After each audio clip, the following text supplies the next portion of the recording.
Alors, bonjour à toutes et à tous et merci aux organisateurs de m'avoir invité pour me donner l'opportunité de venir vous parler d'éthique du numérique. Mais en fait, je vais pas tant d'éthique de l'IA, je vais pas tant parler d'éthique de l'IA en particulier que plutôt d'éthique des technologies tout court. Ça s'appliquerait en fait aussi, même si les exemples sont numériques et IA. Et est-ce que la question que je me pose et que j'essaye de creuser, c'est est-ce que l'éthique, c'est un peu toujours le côté censure dont on a un peu l'habitude, ou alors est-ce que ça peut aussi être une opportunité, sans vouloir dire que l'éthique est tout le temps une opportunité non plus. Et pour discuter de ça, la première chose serait de partir du modèle un peu classique, bon, j'ai appelé ça bêtement en séparation, peut-être le terme à la mode est en silo, je ne sais pas comment il faut dire, mais bon, c'est le modèle un petit peu classique où on va être sur un côté, bon ok, on développe un produit, on fait des recherches, on développe des services, un produit, un algorithme, on se pose la question est-ce qu'il fonctionne. Éventuellement, si c'est intégré dans une entreprise, on se pose la question est-ce qu'il est rentable. Et puis de l'autre côté, indépendamment, on se pose la question de est-ce qu'il est souhaitable. Et quand je dis indépendamment, ça serait plutôt du côté il y avait une flèche verte aussi qui a disparu.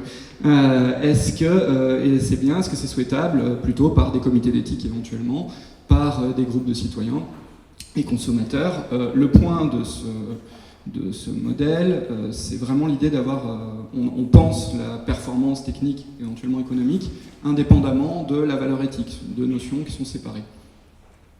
Alors c'est une caricature, heureusement on ne fait pas que ça, mais c'est quand même un petit peu ça qu'on a en arrière-plan, et c'est un modèle qui est dépassé et à mon sens risqué pour tout le monde, mais de manière générale, c'est pas une très très bonne façon de piloter le développement technologique pour tout le monde. Et déjà, une première raison, c'est que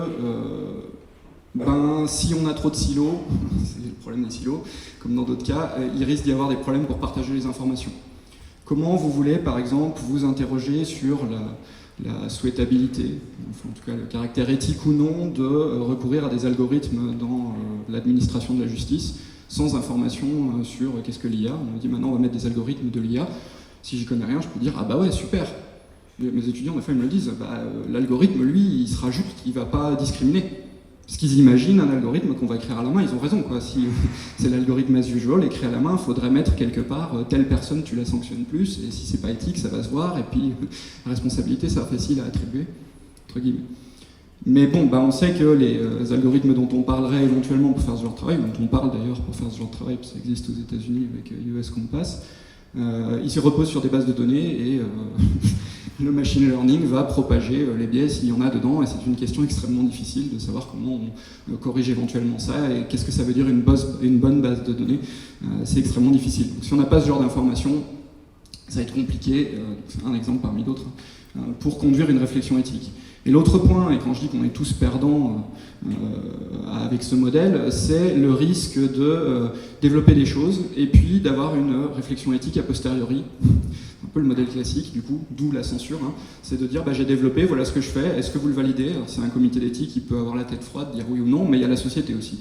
Le cas des OGM, c'est le parfait cas de l'effet whiplash, le coup du lapin, où on est parti en avant un peu trop vite, il y a la ceinture de rappel qui ramène le truc vers l'arrière et pam, ça casse la nuque au retour. Il y a des boîtes qui en souffrent beaucoup, bon, il y a plein de choses qui se jouent. Mais donc, ça c'est aussi généré par le fait qu'on pense l'éthique comme en silo, qui se fait indépendamment de la réflexion sur le développement d'algorithmes, par exemple, dans notre cas. Et d'où aussi le côté, c'est une censure. L'éthique, ça revient un peu, soit on laisse passer, on a passé le comité éthique et on peut continuer, soit ça censure. Et en fait, c'est limite, et puis l'idée qu'il faut aller ailleurs, qu'il faut aller un petit peu plus loin, ça a été identifié par de nombreuses institutions, notamment régulatrices, comme la CNIL, qui dans son rapport de 2017-2018 fait notamment la recommandation de faire de l'ethics by design, avec l'idée d'impliquer l'ensemble de ce qu'ils appellent la chaîne algorithmique, c'est-à-dire du concepteur-designer jusqu'aux citoyens. Et qu'est-ce que ça veut dire ethics by design? Parce que dit comme ça peut être un peu bizarre, mais on a un bon exemple intéressant avec produit par la CNIL elle-même, sur le fichier des titres électroniques sécurisés. Je ne sais pas si vous en avez entendu parler. La CNIL a émis des recommandations qui sont à la fois techniques et à la fois éthiques. C'est une recommandation sur comment je construis mon fichier, comment il est physiquement, techniquement, et ça a des enjeux éthiques en soi, directement. À savoir, la CNIL a dit, si vous voulez faire un fichier pour vérifier l'identité des personnes, Vous n'avez pas besoin de centraliser dans un grand fichier l'ensemble des noms associés à des données biométriques comme les empreintes digitales, parce que ça en plus c'est dangereux, vous risquez d'ouvrir la possibilité d'interroger le fichier dans l'autre sens pour détourner l'usage prévu. Vous pourriez seulement mettre des informations biométriques sur une puce cryptée sur une carte d'identité. Donc c'est une recommandation qui est à la fois technique et à la fois éthique. Et ça m'intéresse bien comme exemple pour illustrer. Je pense qu'on peut aller plus loin que ce modèle en silo, ce modèle en séparation, et là c'est un petit peu le côté philosophique. Comment on pense le rapport entre la rentabilité, la fiabilité, l'efficacité et l'éthique. Mais bon, en fait, dans les deux premiers cas en rouge, ce qu'on veut c'est un produit performant. Ça veut dire quoi un produit performant, ou un service performant, ou un algorithme performant? Sens commun, hein, ça veut dire un bon service, un bon produit. Le produit ne sera pas bon s'il ne fonctionne pas. Et en même temps, en éthique, on se pose la même question. On veut un bon produit. Et donc on peut réintégrer, dans cette logique-là, intégrer l'éthique dans la réflexion, avec le reste, sur qu'est-ce que ça veut dire être un bon produit. Et en fait, je pense même que c'est pas intégré, je dis réintégrer tout le temps, c'est devenu un peu une seconde peau, mais c'est réintégrer parce que la mutilation, elle est artificielle en fait. Pourquoi on part comme ça avec l'idée qu'il y a une séparation entre les deux? C'est pas du tout nécessaire. On pourrait repartir, à mon sens, c'est comme ça conceptuellement qu'on doit le faire, c'est que tout le monde veut un bon produit. Et après, on va avoir différentes dimensions pour exprimer, pour caractériser ce que veut dire un bon produit. Et il y a différentes dimensions de fiabilité, de rentabilité, de fonctionnement, des dimensions éthiques, si ça apporte plus d'humain, des choses comme ça. Mais a priori, elles ne sont pas nécessairement en opposition. La démarche, elle est de dire, ok, on cherche tous le bon, éthique et le reste avec, et puis après, ça c'est très intéressant au niveau éthique, on identifie éventuellement quand il commence à y avoir des points de convergence, pour les mettre en débat pour plus tard, ou pas d'ailleurs, mais en tout cas, on caractérise ça comme ça, et on ne pense pas directement une séparation entre, ou une opposition éventuelle entre différentes dimensions de ce qui est un bon produit, un produit souhaitable. Je donne juste un exemple rapide là-dessus. J'étais tombé il y a un an sur ces choses-là, qui sont deux grands types où on fait mumuse avec des photos et de l'intelligence artificielle.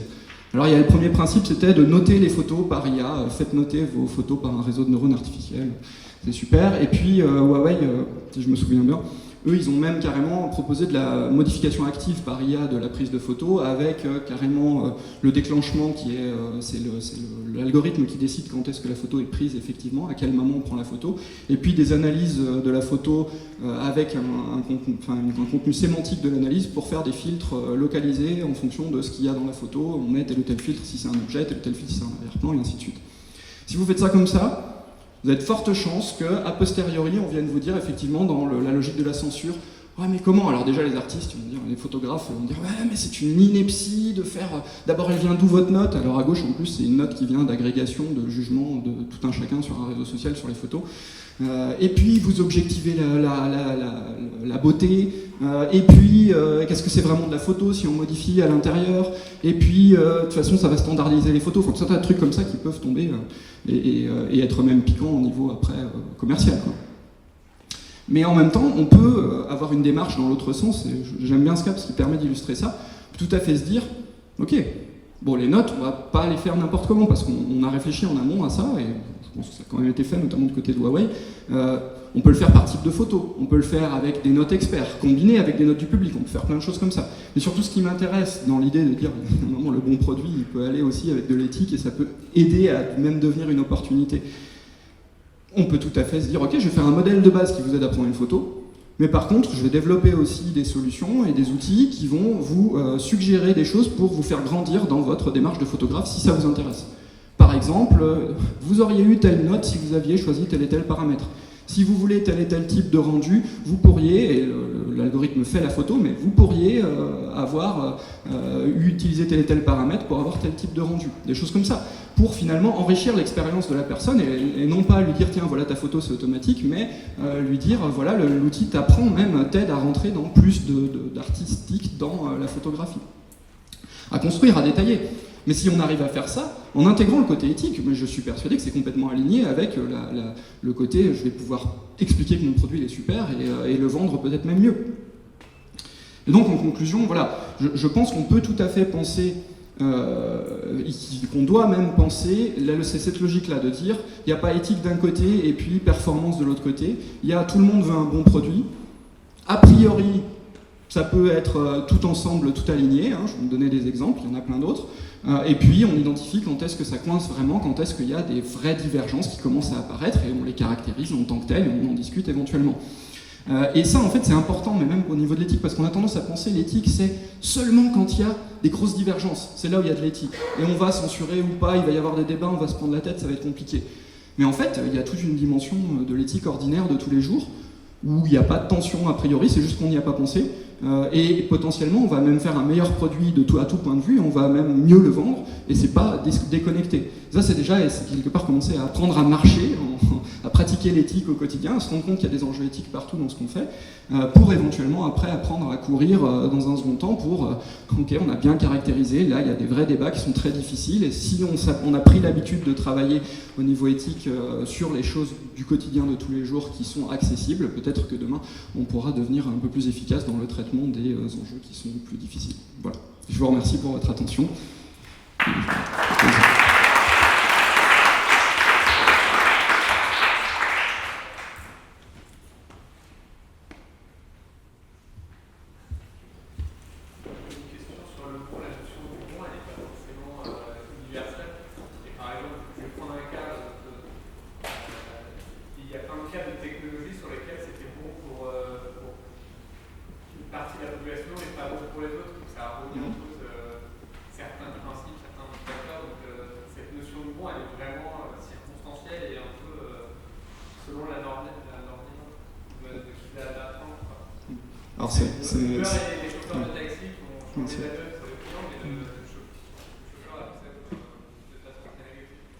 Alors c'est un vaste sujet philosophique pour le coup qui est un peu orthogonal, mais merci quand même de soulever, parce qu'en fait je pense que la démarche que je propose, elle permet de prendre en compte ça en disant mais ok, on est là, à la limite on vise certains types de personnes, on va aller parler avec eux, on va essayer de savoir qu'est-ce que c'est le bon, et on va pas commencer par dire moi je fais mon truc puis après j'essaye de le vendre et c'est bon seulement parce qu'il y a éventuellement un marché.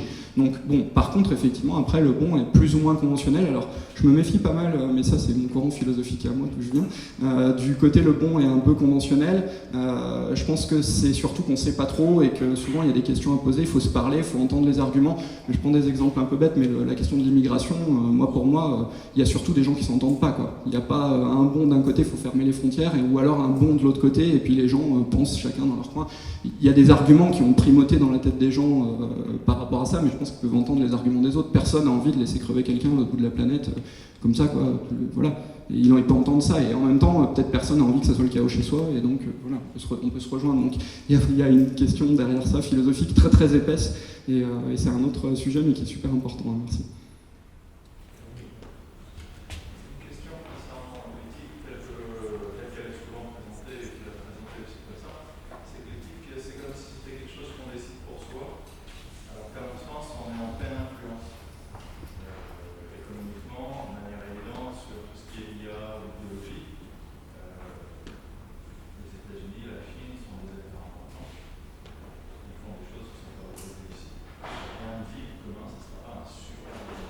Un super, pardon. Super business. Ouais. Alors ça n'est pas forcément choquant en termes d'éthique ce qu'on va en faire, mais ce que potentiellement on va en faire, c'est peut-être effrayant, mais n'empêche qu'on ne fait pas. Et donc on s'interdit de développer un business alors que finalement, tout à fait innocent et inoffensif. Moi, je n'ai pas d'a priori là-dessus. Je pense qu'on doit en parler, et on doit en parler le plus largement possible. Et souvent, en fait, les questions d'éthique, c'est pas vraiment chacun dans son coin, c'est plutôt, il faudrait, pour qu'il y ait de l'éthique qui sorte, parce que moi, on m'appelle éthicien, des fois, je suis désolé, j'ai pas de réponse, hein. Je suis plus un spécialiste à organiser le truc pour que ça se passe bien, et il faudrait qu'on se pose des questions. Et des fois, les questions, elles vont jusqu'à des trucs très très larges. Par exemple, moi, j'entends souvent l'argument de dire les EHPAD, il faut absolument des robots parce qu'il y a tant d'aides-soignants, il y a tant de courbes de progression des personnes dépendantes demain, donc mettez des robots. Peut-être, mais il y a une question et l'éthique c'est souvent ça, qui demande à être discutée et élargie, c'est combien on veut investir sur ce sujet-là pour avoir des humains, et comment on valorise le métier d'aide-soignant, et combien c'est payé, et des choses comme ça. Peut-être que demain on le laissera au même niveau, mais c'est une question qu'il faut poser si on veut traiter cette question-là. Et donc moi je ne peux qu'encourager, plus on sent que le sujet est délicat, plus il me semble qu'il faut essayer de mettre l'ensemble de l'image de ce qu'on veut faire, ça touche à quoi, et d'impliquer le plus largement des experts, mais pas que, pour essayer de saisir justement les points où quand est-ce que ça commence à diverger entre mon projet, il a l'air super performant, super rentable, peut-être pas super éthique, mais partir du global, de l'ensemble de qu'est-ce que ça voudrait dire être un bon produit ou être une bonne chose dans ce contexte.